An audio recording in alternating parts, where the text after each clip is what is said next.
You know, networking is something that, much to my continued surprise, much time and energy gets put into it. I would suggest we've only scratched the surface. How many people here get at least 80% of their business from referrals? Okay, now, let me ask you a question. Think of all the marketing tactics you use. Advertising, PR, Salesforce, internet.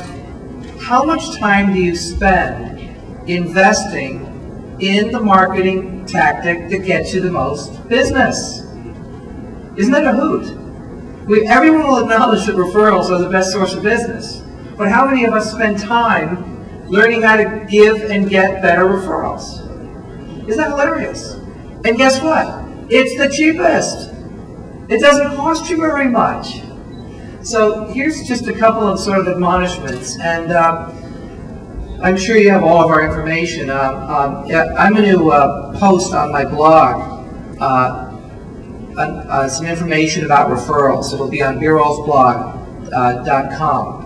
And here's just a quick summary. If you really sit down and understand what is the buying process of the people, the prospects you're trying to sell to, what are the steps and stages that they go through when they're buying what you sell? And then look at how your selling process, which hopefully and obviously needs to match and support that buying process. Where are the gaps? In other words, where do you need help from the referral source? Is it the introduction? Is it the validation? Is it the affirmation after the deal's been off, the proposal's been made? Is it getting the 90 uninterrupted minutes so you can have a significant discussion with a meaningful decision maker? Is it closing the deal? Think about what you need. And obviously then the next question is, who of someone who is a referral source is not just present at the scene of the crime, but present at the scene of the conception? Who's going to be right next to that prospect that you're trying to sell when they're at the point that they need that external, and you need that external validation? As Steve said, someone else talking your game for you. Who is it? What is the role? I know a lawyer is not going to refer me at the beginning because they're too risk averse. I'm about growth. They don't want me to have a seat at the table. I know that. There's some exceptions, but that's pretty much the rule of thumb for me and what I do.